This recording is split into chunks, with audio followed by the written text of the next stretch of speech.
Night of চ্যাম্পিয়ন্সের পর থেকে তো আমরা জন সিনাকে আর দেখতে পাইনি, এমনকি স্যাটারডে নাইটস মেন ইভেন্টেও জন সিনার কোনো রকম ম্যাচ নেই কিংবা কোনো রকম অ্যাপিয়ারেন্সও অ্যাডভার্টাইজ করা নেই।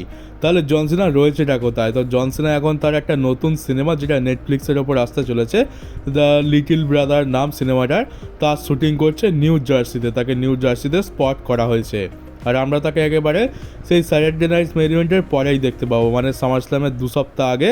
ওই 2 সপ্তাহের মধ্যে কোডি ভার্সেস জন সিনার মধ্যে বিল্ড করা হবে।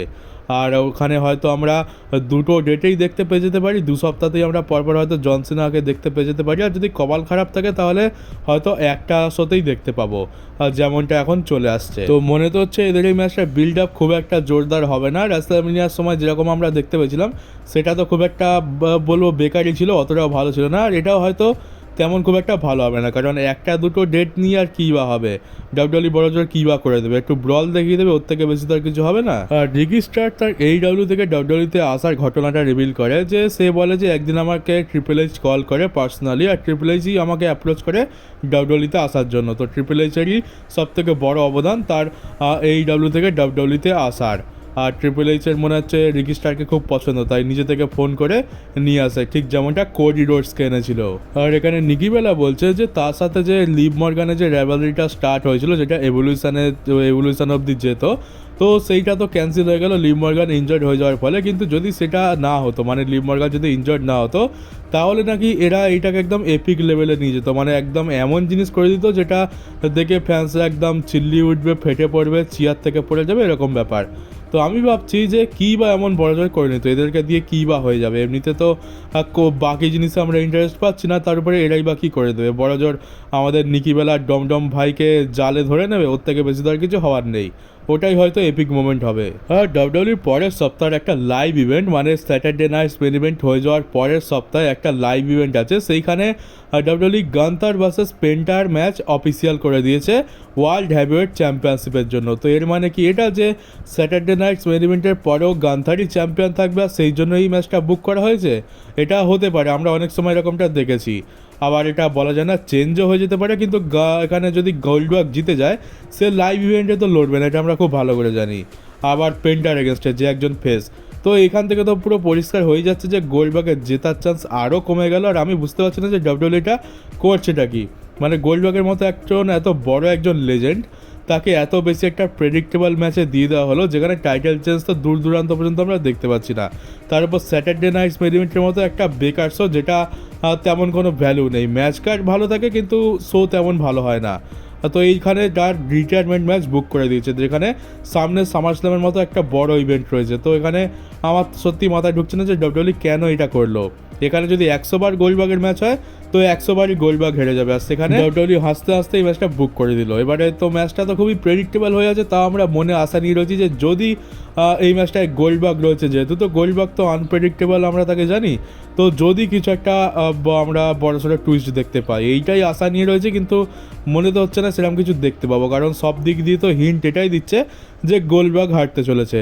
আর সেই না বেসলারের ডাব্লিউডব্লিউতে রিটার্ন হয়ে গেছে, তবে কোনো রেসলার হিসাবে নয়, একজন ব্যাক স্টেজ প্রডিউসার হিসাবে। যেমনটা আমরা দেখতে পাই যে জেসন জর্ডান, তারপর আমাদের ববি রুড, এরা ম্যাচ প্রডিউস করে থাকে।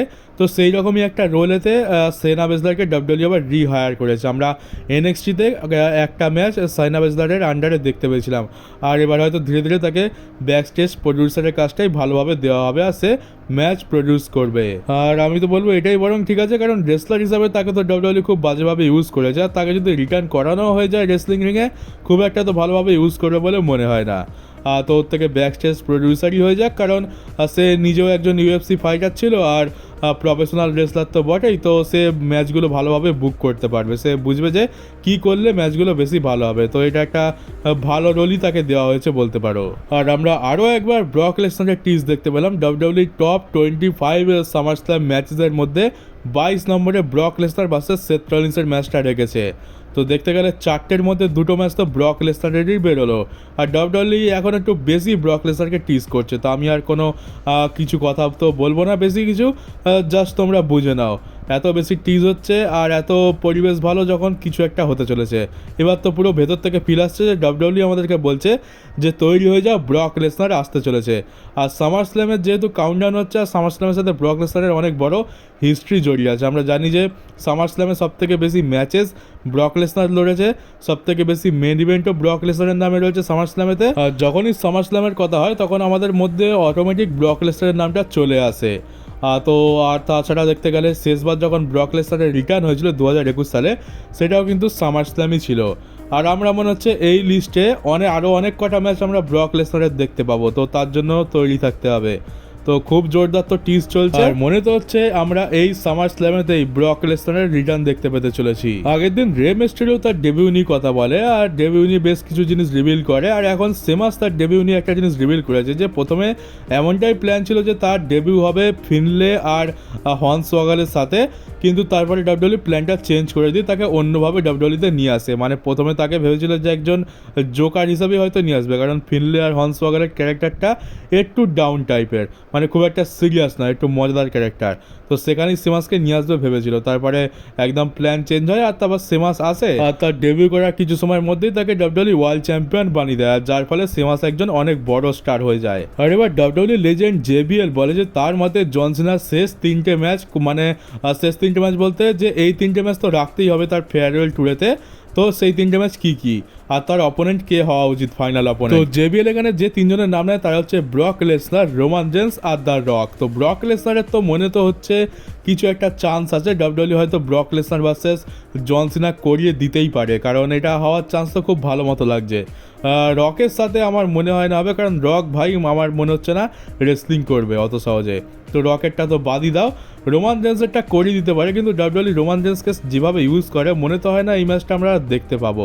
যদি হয়তো আমরা সেই সামার স্ল্যামের বদলা নিতে দেখতে পাবো জন সিনাকে। 2021 সালে কী হয়েছিল আমরা তো জানি।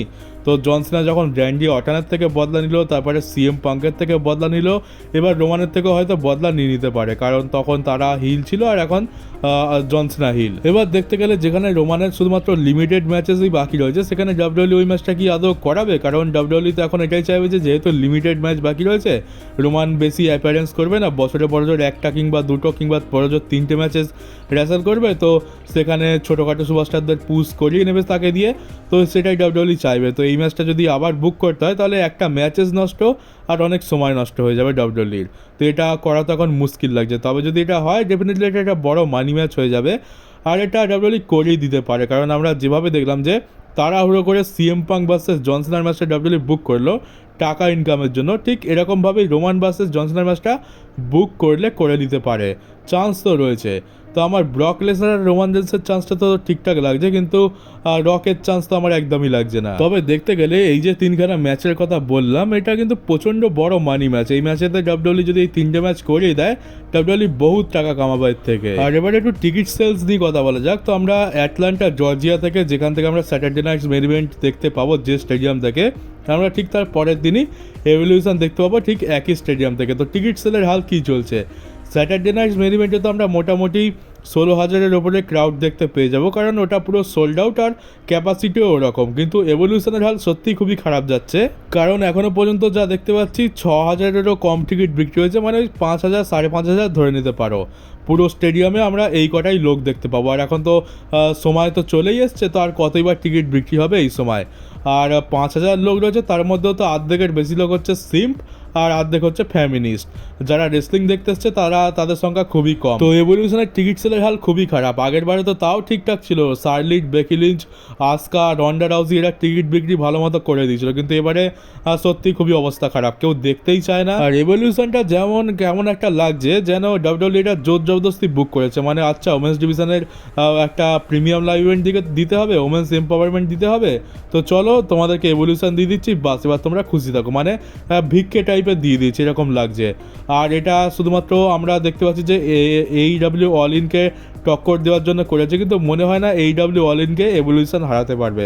দূর দূরান্ত অবধি কোনো রকম চান্স দেখতে পাচ্ছি না। হ্যাঁ, এটা হতে পারে যে ডাব্লিউডাব্লিউ যেহেতু অডিয়েন্স বেশি, তাই এভলিউশন ভিউয়ারশিপের দিক দিয়ে হয়তো AEW-কে হারিয়ে দিতে পারে, কিন্তু টিকিট সেল আর বিজনেসের দিক দিয়ে অল ইনকে হারানো সম্ভব নয়, কারণ অল ইন তো স্যাটারডে নাইট মেন ইভেন্টের ওপরেও চলে গেছে। তো স্যাটারডে নাইট মেন ইভেন্টটা সাকসেসফুল হলেও এটা সাকসেসফুল হওয়ার চান্স খুবই কম। এখানে ডাব্লিউডব্লিউইকে অনেক বড় সড়ো কিছু করতে হবে, তাহলে হয়তো সোশ্যাল মিডিয়াতে একটু অ্যাট্রাকশন গ্র্যাব হবে, কারণ টিকিট তো আর বিক্রি হবে না, যা হওয়ার তো হয়ে গেছে।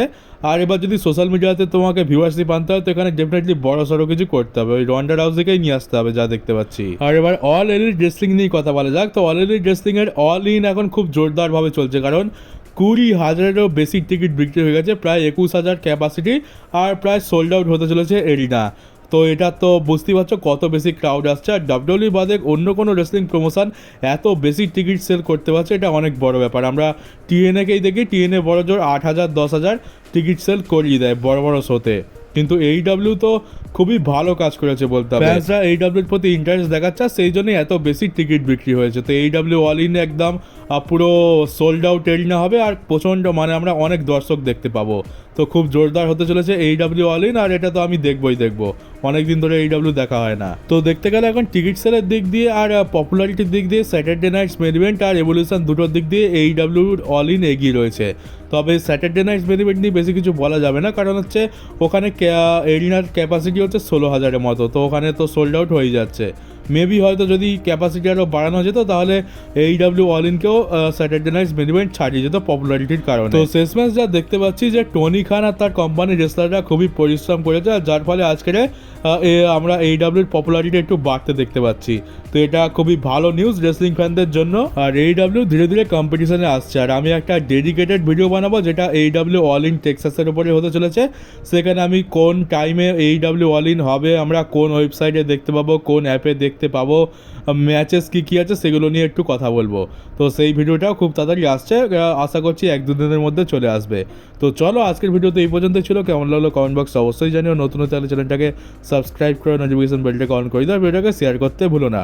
তো চলো দেখা হচ্ছে ডাব্লিউডব্লিউইর পরের একটা নিউজ ভিডিওতে।